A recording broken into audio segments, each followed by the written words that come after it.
Planet Coaster 2 releases in just 5 days time on the 6th of November. And usually when I make a video about the game, I'm looking at old footage from an event I went to, or I don't know, I'm looking at screenshots from teasers. Well, this time it's just a bit different because Frontier have very kindly given me early access to Planet Coaster 2 to play around and just build whatever I want. And in this game, you can build so many different roller coasters, water rides, different dark rides, of course, many new water slides or flumes, as they say, too. And from what I've played already, it is such a good game, and I can't wait to delve deeper into this, which I'm able to do from my humble abode.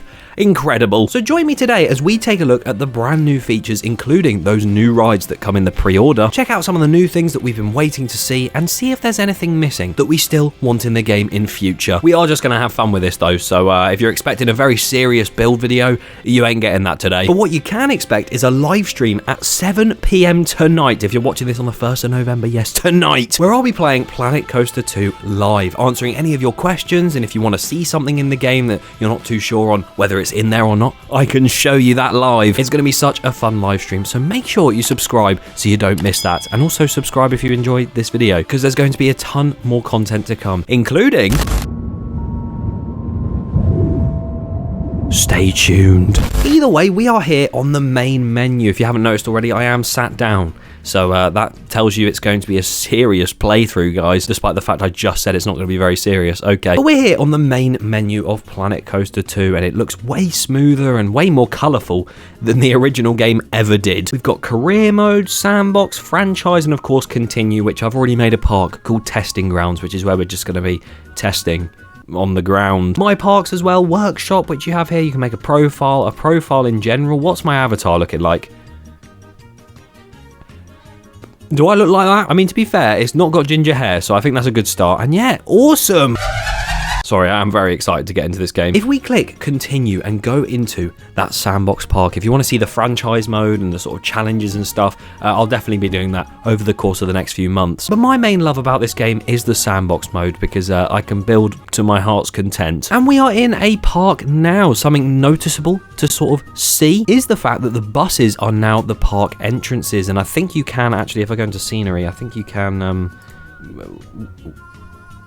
I'm in the wrong thing. If you go to facilities and go to entrances, as you can see, you can place buses down, or you can place a ferry right there as well. There's a park entrance sort of pathway as well, and then these turnstiles, which you can already see right here, which look a lot better and more realistic than the old ones. So we're going to start by making a pathway here, and from what I've played already over the past like couple hours that I've done over those events that I've spoken about, the pathing tool is one of the best features they've added to this game. But you can also draw paths or just line it out like so, and if you want to make it sort of snap to the certain angle so you can get a straight pathway, that works as well. We'll center the octagon shape where we can have a plaza, stamp that in, and then we can also continue making more lines off of that.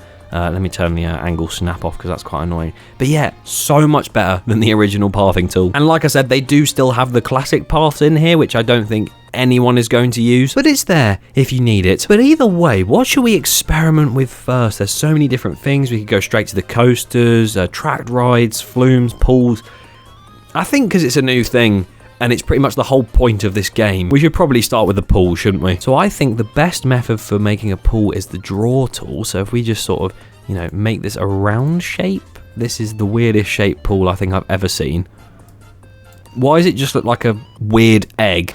So yeah, literally after about 2 minutes of work, if that is how nice you can make the pathways now. No weird little gaps and stuff like Planet Coaster 1. No awful bloody plaza tools. I say awful, no plaza tools. And to make this a functional pool, we need some changing rooms, which we'll put along here.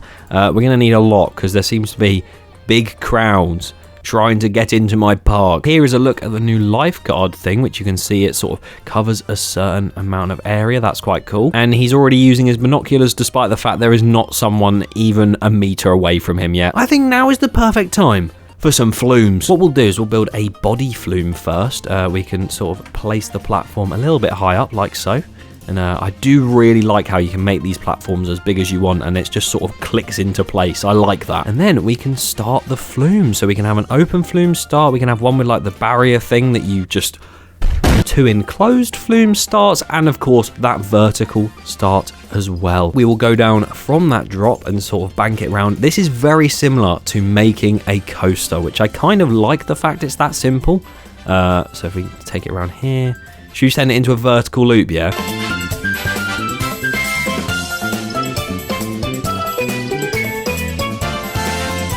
And then we'll bring it towards the pool and end it right there. So yeah, you can have it just fall off into nothing.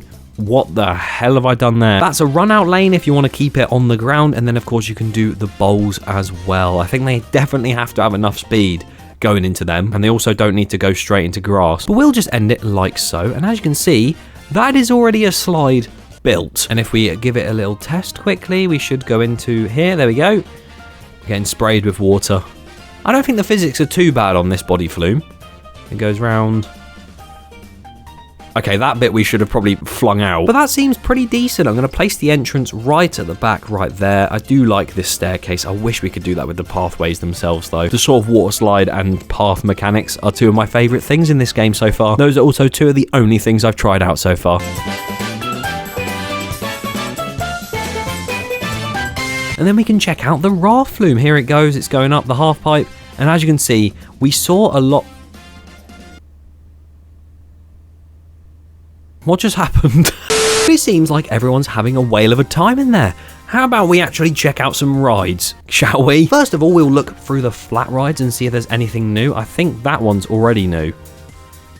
I don't recognise that one from Planet Coaster 1. Got a few new ones here that we've seen in trailers. There's obviously the Carousel, the Massive Rush, SNS, Scream Swing, a Helter Skelter, Hyperspin, a few others.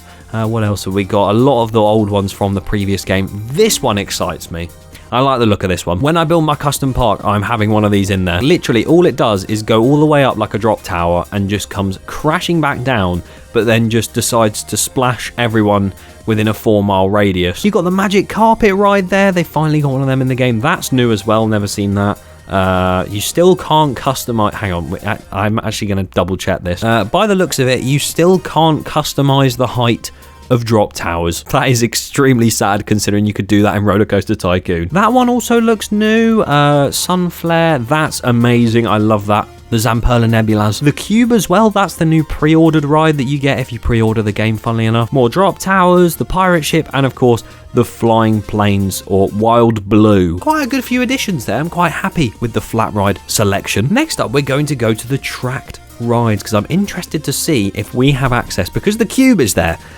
I want that FD Vision rotating ride. We've got the antique powered cars and the cable car. We know that from the previous game. Family Train. That's new. The Ghost Train, Go-Kart, Monorail, Narrow Log Flume. Yeah, we know all that. A powered automate. Is this what I think it is?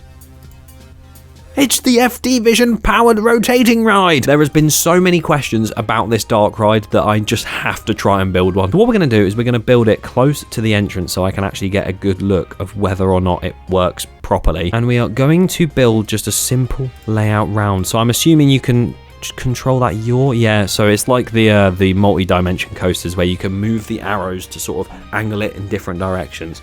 That's quite nice. So we'll have it go around here, and then hopefully one big thing about this ride is people wanted offload stations. Now I'm not sure if they will be in my version of the game, but fingers crossed if they're not, then they do add them later on. But if I click on station here, no, I can't build another station. It can only be placed directly next to existing station of the same type. I don't know if I'm looking too deep into things, as every enthusiast does, but saying the same type, I don't know if it means just for these 4 types of stations or what, but that does sound pretty interesting. What I'm actually going to do is I'm going to extend this station all the way out like so, because I'm intrigued on whether you can have people exit on the far side as it's coming in, and then have people enter on this side, because technically then, if you divide them with like wall pieces or whatever, then there are onload and offload stations you could do in that sort of way. It's not the best method, but let's see if it works. So there we go. It is filling up exactly how you'd expect it to. There's no stoppages or anything like that. I think if there's no one in the queue, or maybe if there's someone taking a bit longer, then it does stop. But that's realistic. And so far, it's actually looking really good. So now, if there's no more stoppages, we've just got to hope they do get off there.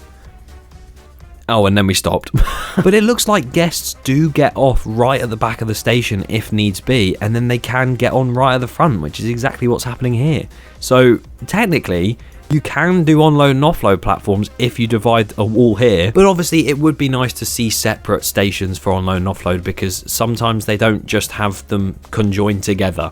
Sometimes it's the opposite. Me personally though, I'm happy with that. I quite like how that works. The River Rapids single decker bus, that sit down powered thing, whatever the hell that is, and the wide log flume as well. You know, they all look pretty good. If you want to see more of testing those out and even more coasters that I'm about to showcase, watch that live stream tonight.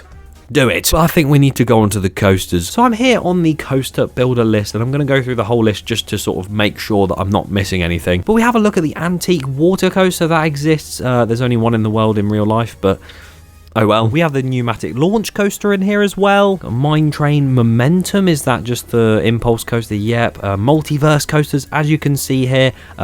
Ooh, now that looks familiar, doesn't it? Someone should recreate what that looks like in this game. You've got the Vekoma rotating coaster right here, which I've shown in a previous video. To end all of the speculation, the single rail is the T-Rex model, not the Raptor model. You've got the Intamin sit down, the Vekoma sit down. Can't wait to build stuff with this as well. What else have we got? All of them. Oh, that's new, but I think we've seen that before. But if you haven't, then if you've ever seen Atlantica Super Splash at Europa Park, it's similar to that because it has turntables like you can see right there. Why is the footer so big? Yeah, and that literally works like so. It should just rotate around. I mean, Atlantica Super Splash goes backwards, but I did that the wrong way, whoops. And then, yeah, goes back down that drop. Very cool. The log flumes and the other water coasters have that too. Under that, we then have the Splashdown coaster by B&M, which of course, as I said in the previous video as well, is now confirmed to be the staggered seating hypercoaster. There you go. The splash follows the train, although it did just go up the hill with it, which was a bit weird, but I think that's just another bug in the game. Is it going to come down and do it again? Yeah. From there, you've got the usual coasters as well. The Tipper coaster, which is the tilt coaster. The Mack water coaster. The Intamin water coaster, which we will take a look at in just a moment. The B&M surf model. The wing. There's quite a few things here that we have to build with, I guess. These are all the vintage packs and also the RMCs. And the X-Car. X-Dimension. What is it called? It's not 4D coaster, that's the one. But I am intrigued by this Intamin water coaster, another coaster that is in the pre-order version. So if you haven't pre-ordered the game, you might want to do that if you want this. But as you can see, we start the coaster off with the main station, and it being a water coaster, you're not in the water currently. But what we can do with this one is we can enter in to a channel here. As you can see, sort of just enters in very slowly. It's not a splashdown or anything, and we can just go around as the water does. And from here, we can actually exit out and go into a conveyor belt chain going up this friction wheel lift, or we can turn the page over and go to this icon here. And if we click that, it makes a double-sided coaster lift, which, as you can see, looks so realistic compared to the ones in real life. Most of these in real life are massive. This one is like 200 foot tall, so just keep that in mind if you're trying to build a small water coaster. But as it reaches the top, the other track comes down on that lift as well, and then picks up the next train, which should go in right now. And then it literally works back and forth constantly if it needs to. And then all the trains despawn because I'm assuming it derailed. Yeah, it definitely derailed. Genuinely, I really, really like this coaster model. I think this is one of my favorites that they have in the game that's new, purely because of that lift and sort of the way this channel entry stuff works. I think it's really cool. But at the same time, the FD Vision and all the water park stuff, everyone's walked down a pool. You know you are centimeters away from stairs. I am really enjoying Planet Coaster 2 so far, and I can't wait to experiment with it more. Leave in the comments below what you're most excited to do on Planet Coaster 2, and subscribe because there's going to be so much Planet Coaster 2 content on its way over the next few days, including the start of something very, very exciting tomorrow. Stay tuned for that and the live stream tonight, and yeah, thanks for watching.